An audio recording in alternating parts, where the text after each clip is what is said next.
नमस्कार, आप देख रहे हैं भयंकर संवाद। मैं हूं साक्षी पोखरियाल और इस वक्त मैं मौजूद हूं टिम्बा हॉस्पिटल में।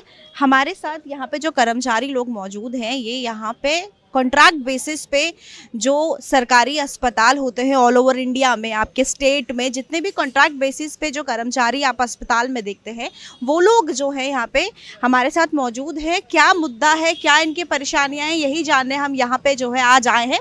चलिए आपको दिखाते हैं क्या कुछ परेशानी है, बात करेंगे इनसे। सबसे पहले जानना चाहूंगी, यहाँ पे आप सब लोग इकट्ठा हुए हैं, क्या कुछ परेशानी है?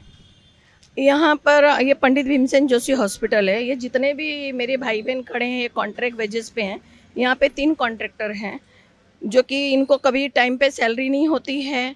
कोई मतलब जो कॉन्ट्रैक्टर है, जैसे हाउसकीपिंग है, वार्ड बॉय है, तो जो उन्होंने इनको साहित्य देना चाहिए वो भी कुछ नहीं देते हैं। 9 महीने का इनका पीएफ बाकी है, इनको पीएफ अभी तक नहीं मिला है। सैलरी 2 महीना 3 महीना पहले मिलती थी, अभी तो जब मैं फ़ोन करूँगी तब इन सबकी सैलरी डाली जाती है और सैलरी भी इतनी कम है, 10,000 के ऊपर इनको सैलरी नहीं है। और इतनी कम सैलरी में भी अगर टाइम पे सैलरी नहीं मिले तो ये सब बेचारे कहाँ से अपना घर चलाएंगे और कैसे घर चलाएंगे। और यहाँ पे कैसा है, जो यहाँ पे ऑफिस संभाल रहे हैं, पीएम का ऑफिस संभालते हैं, जो कटर हैं, जो ये स्टाफ है, सबकी सैलरी सेम है। मतलब यहाँ पे सबको इक्वल रखा गया है। ऐसा नहीं कि भाई इसका पोस्ट क्या है, इसका क्या है। इनका अभी ये एक्सरे वगैरह कर, ये सॉरी प्लास्टर वगैरह सब ये करती हैं।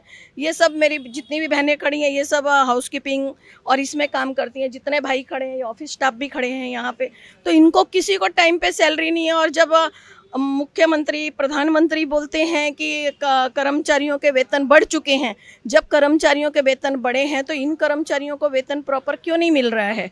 जो ऊपर बैठे हैं, जो थाना में बैठे हैं, हमारे ऑफिसर डॉक्टर हैं, जो डॉक्टर हैं, इन लोगों को सबको चाहिए कि इन लोगों की सैलरियों के लिए तुम भी आवाज़ उठाओ। जो यहाँ पे परमानेंट है उनको कोई फ़र्क नहीं पड़ेगा, क्योंकि उनकी सैलरी फिक्स है और उनको टाइम पे सैलरी मिल रही है। इनका 10 तारीख हो जाता है, 15 तारीख हो जाता है, तब तक इनको सैलरी नहीं दी जाती है।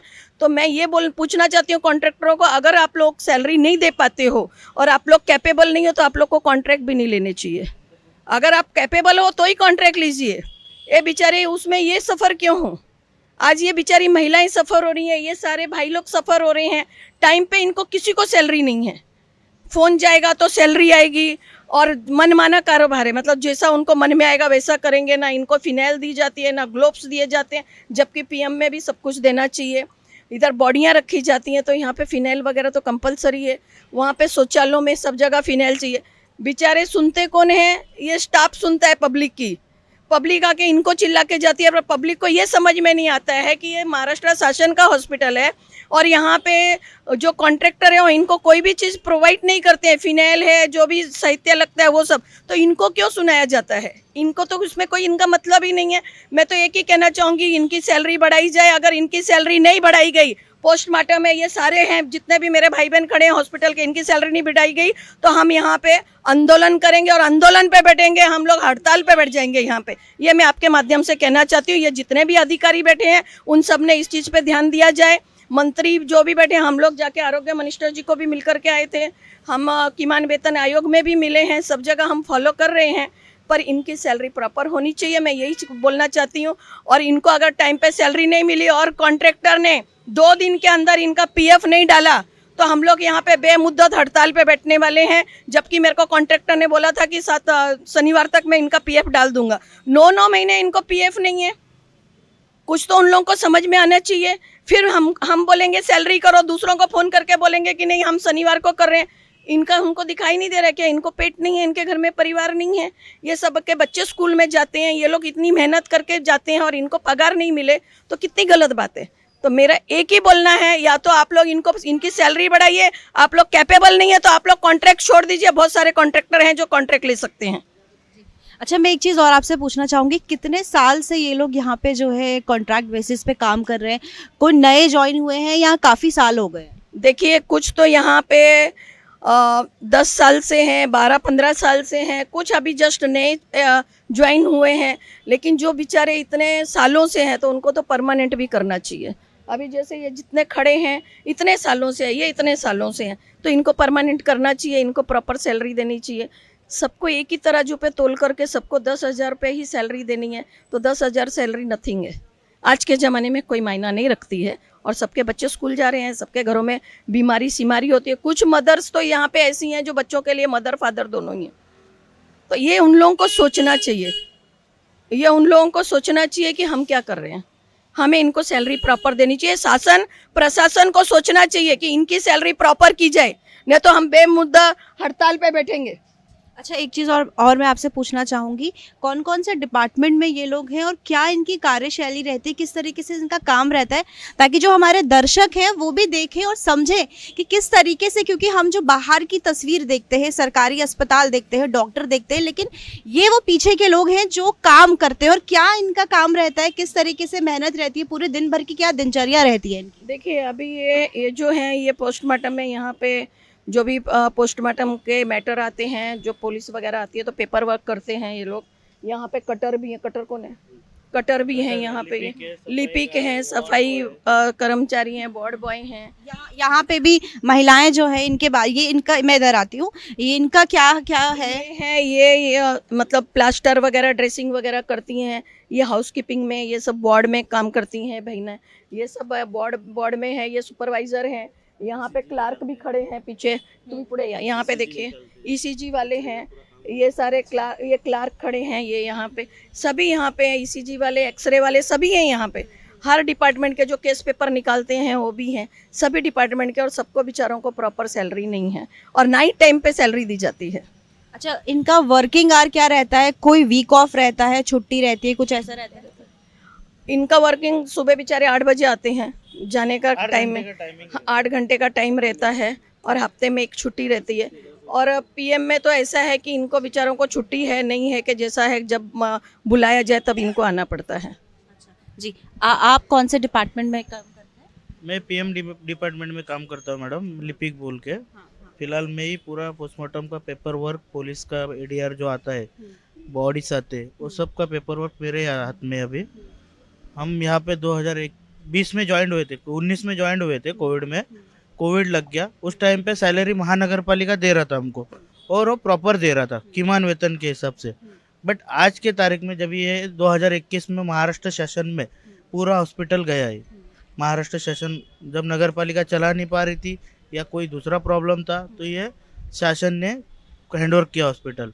तब हम बाकी लोगों को नए लोग 3 कॉन्ट्रैक्टर आए, उन्होंने कॉन्ट्रैक्ट लिया, फिर उसमें हमें रिटर्न ज्वाइन करके लिए।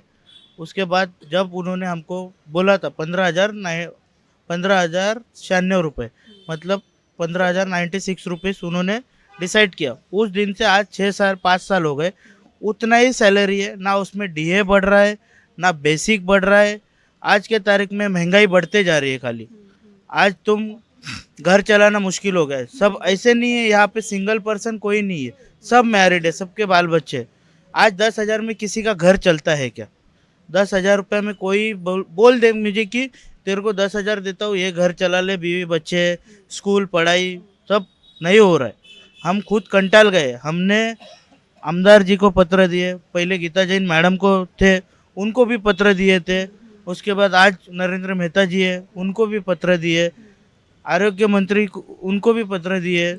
हमारे पास अनीता दीक्षित दीदी है, जिन्होंने हमें बहुत सहकार्य किया लेटर देने के लिए। यहाँ वहाँ उनका गर्जना प्रतिष्ठान, उनके लेटर हेड पे भी उन्होंने लेटर दिए, बहुत जगह लेटर दिए। बट कैसा है, शासन कब सुनेगा हमारी? ग्राउंड लेवल पे क्या चल रहा है? आज 166 लोग हैं हम यहाँ पे, 200 बेड का हॉस्पिटल है, 166 लोग हैं, 50, 55, 75, मिनिमम 75 लोग परमानेंट है। अगर हम यहाँ पे प्रॉपरली काम नहीं कर रहे तो हॉस्पिटल नहीं चलता है। ये हमें सबको दिख रहा है, सबको मालूम भी है और दिख भी रहा है कि अगर परमानेंट लोग चलो कर रहे अच्छी है, हम लोग आज 10,000 में कर रहे। 10,000 रुपये मतलब आज के तारीख में कुछ भी नहीं है। आना है, काम करना है तो पगार मिलेगा। बीमार तो होना भूल ही गए, कोई भी हो, यहाँ पे कोई भी स्टाफ है, बीमार होना सब भूल गए। काम करो, 10,000 नहीं आए 1-2 दिन, अगर उसका भी कट जाता है। 1-2 दिन अगर कोई काम पे नहीं आता है, 8 दिन काम पे नहीं आता है, तो भी सैलरी कट जाता है। तो आना ही है, बीमारी तो भूल ही जाओ। आज 2-3 किलोमीटर आगे इंदिरा गांधी हॉस्पिटल है, वहाँ पे लोगों को 24,000 रुपये सैलरी मिल रहा है हमारे सामने। आज वहाँ के क्लर्क को 30,000 रुपये मिल रहा है। मैं यहाँ पे क्लर्क हूँ, आज 5 साल हो गया, मैं सीनियर हो गया। पहले लगा था तब ज्वाइनिंग नया स्टाफ था, आज मैं सीनियर हूँ। आज मैं 30-35 हज़ार मेरे को लोगों को लगता है, अभी हम यहाँ काम करते हैं, लोगों को लगता है इनको 30-40-50-60 हज़ार पगार रहेगा, बट उनको क्या मालूम बेस क्या है। एक पीएफ कंपनी को भरना पड़ता है, एक एम्प्लॉय से लेते। यहाँ पे दोनों पीएफ हमारे से ही कट रहा है। हमने उसके लिए कामगार मंत्री तक को भी लेटर दिए थे, यहाँ पे आए थे कामगार मंत्री ऑफिस के जो भी स्टाफ से, उन्होंने हमारा सब लोगों की शिकायत लिख के ली, और एक एक नाम से इंडिविजुअल एक एक लोगों का लिया, तभी भी उस पर कुछ एक्शन नहीं हुआ। उसके बाद मेरा महानगर पालिका का इलेक्शन आमदार जी का इलेक्शन आ गया, उसमें फिर होगा पगार बढ़ेगा ये बोल के हमने बोला ठीक है बढ़ेगा। तो हमने नगर इलेक्शन होने के बाद भी, उसके बाद महानगर पालिका का इलेक्शन आ गया, फिर लोग बोले पगार बढ़ा। आज मोदी जी बोल रहे code wages 4 code wages all India में लागू करना है, बट महाराष्ट्र में कब होगा? महाराष्ट्र की सरकार का आँख कब खुलेगा? तो मुझे शासन को इतना ही बोलना है कि आप देखो जरा ग्राउंड लेवल पे क्या चल रहा है। हमारे तीनों कॉन्ट्रैक्टर को भी एक विनती है कि आप जहाँ पे ले रहे हो ऑर्डर, जहाँ से, उनको आप बताओ कि इनको ये सैलरी में परवड़ेगा क्या।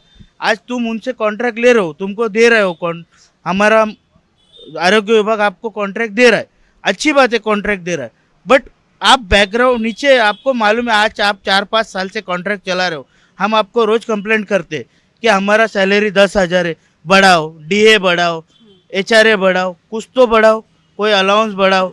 आप 1 रुपया बढ़ा नहीं रहे हो, तो आप जब ऊपर वालों से कॉन्ट्रैक्ट ले रहे हो तो आप खुद रेट बढ़ा के लो ना उनसे। अच्छा, मैं पूछना चाहूँगी, लेटर्स आपने रखे हुए हैं, एक बार मैं लेटर्स में क्या क्या आपने लिखा हुआ है, कौन सी वो 3 कंपनियां हैं जिनको कॉन्ट्रैक्ट मिला है, एक बार थोड़ा सा आप जूम करके एक बार दिखाइए क्या है लेटर में, मतलब आप लेटर चेंज करिए, बताइए क्या क्या लिखा हुआ है। आज मेहता जी को हमने पत्र दिए थे 15/9/2025 को, उससे पहले भी बहुत सारे लेटर दिए। अब हमने मेहता जी इनका यूनियन भी ज्वाइन किया है, तो हमें लगा कि यूनियन थ्रू कुछ ना कुछ एक्शन होगा, जल्दी फास्ट काम होगा, बट अभी जो हमको दिख रहा है कि पगार का कुछ एक्शन लिया जा रहा नहीं है, जो है वही चल रहा है। चाहे आएगा नगर पालिका का इलेक्शन होगा, बढ़ेगा, करेंगे, बस आश्वासन मिल रहा है। हमें आश्वासन नहीं चाहिए, हमारा जो मुद्दा है उस पर काम करके दो। हम आपसे एक ही विनती करते हैं, हमारा जो पगार का मुद्दा है उस पर आप काम करके दो। आज 10,000 में मेरा घर नहीं चल रहा है। तो यहाँ पे महिलाएं भी हमारे साथ हैं, इनसे भी हम बात करेंगे। आप खुद सोच के देखिए आज के डेट में 10,000 रुपये में क्या होता है। ये जो लोग हैं ये मध्यम वर्ग के लोग हैं, जिनके लिए तनख्वाह महीने की जब आती है तो वो आने के 3-4 दिन बाद ही उनके पूरे महीने का खर्चा जो है डिसाइड हो जाता है कि किस तरीके से पूरा महीना चलेगा। लेकिन ये वो लोग हैं जिनको सैलरी के लिए भी जो कॉन्ट्रैक्टर है उसको बार बार फ़ोन करना पड़ता है ताकि वो सैलरी भेजे, और रही बात पीएफ की, वो भी इनको नहीं मिल रहा है। तो हम अपने चैनल के माध्यम से एक सवाल मेरा यहाँ पर है कि जो कॉन्ट्रैक्टर है, अगर इनका इतना दम नहीं था कि वो इन लोगों की सैलरी टाइम पे दे सके और पीएफ जो है वो दे सके, तो उन्हें टेंडर जो गवर्नमेंट का आया था उसके लिए अप्लाई नहीं करना चाहिए था। और दूसरी चीज़ ये है कि क्या सरकार एक बार टेंडर दे के ऐसे जो थर्ड पार्टी कॉन्ट्रैक्टर्स रहते हैं उनको टेंडर दे के सरकार भी भूल जाती है, कभी उस चीज़ को चेक नहीं करती है कि जिसको टेंडर दिया है क्या वो इस काबिल है कि जो लोगों को अंडर उसने काम करने पे रखा हुआ है उनको तनख्वाह टाइम पे मिल रही है, वो सही से काम कर रहे हैं। महिलाएं हैं, इनसे बात करेंगे। जी, सबसे पहले आपसे जानेंगे, आप एक्सरे के उसमें काम करती हैं? नहीं, मैं ड्रेसिंग में हूँ। अच्छा, क्या कितने साल हो गए आपको यहाँ? हम लोग ज्वाइनिंग है हम लोग का 2016 से। हाँ, उसके बाद में हम कोविड से दिन रात इधर ही थे, जितने भी मेरे थे फैमिली पूरी, हम लोग वही समझ के, बड़े से बड़े नेता है ना गेट के बाहर खड़ा रहता था। क्यों? मेरा रिलेटिव अंदर एडमिट है, वो खुद हाथ नहीं लगा सकता था, लेकिन हम लोग सब लोग मिलके कोविड के टाइम पे हम लोग इधर ही, हम लोग रात दिन इधर रहे। कोविड के टाइम पे हम लोग को बोला 300 रुपये तुम लोग को एक्स्ट्रा मिलेगा तुम्हारा पगार छोड़ के, वो भी हमको नहीं मिला। पगार बढ़ेगा, वो भी नहीं मिला। कोई बड़ा सर है वो भी नहीं जाता था अंदर, ना नगर सेवक आता था। नगर सेवक अगर बाहर गेट के बाहर आता था तो ये पार्सल है, पेशेंट लोग को बांटो। सिर्फ खाली एक ही जन हम लोग को इतना लग रहा था कि बस हमारे लिए खड़े रहते थे। वो कोविड में भी आते थे अनीता दीक्षित और हमको सहीदा देते थे, लेकिन हमारे वाले ने कोई नहीं दिया। हम लोग बहुत ठिकाने लेटर भी दिया, सब कुछ किया, अभी हमने ये आपको बात किया, इसके बाद में हमारा जो पेमेंट आ रहा है वो अटक जाएगा. क्या होएगा? कॉन्ट्रॅक्ट वाला क्या बोलेगा? हाँ अभी नाही, आता अजून मला ते आला नाही आहे, पत्रावरून आला नाही आहे, तो इनके पास पैसा ही नहीं है हमारे पास देने के लिए. जब परमानेंट वाले का एक दिन वो लोग का पेमेंट रुकता है तो वो लोग का फोन जाता है, तुरंत पेमेंट गिरता है. तो हमारे गरीब लोग की कोई वैल्यू ही नहीं ना. उसका मतलब हम बीमार होके भी हॉस्पिटल चला रहे, उसकी उनको कदर नहीं है. खाली एक ही हम लोग को जवाब मिल रहा है कि शासन के पास पैसा नहीं है. जब शासन के पास पैसा नहीं है तो इतना बड़ा हॉस्पिटल कैसे चला रहे? हम लोग सब लोग के पास है, लड़के लोग के पास हम लोग फोन करके बोलते बाबा आज 1000 रुपये देना, ए बाबा आज खाना है कुछ, हम लोग को 500 रुपये दो ना. पूछो सब बच्चे लोग को, सबके पास हम ले रहे. किस लिए?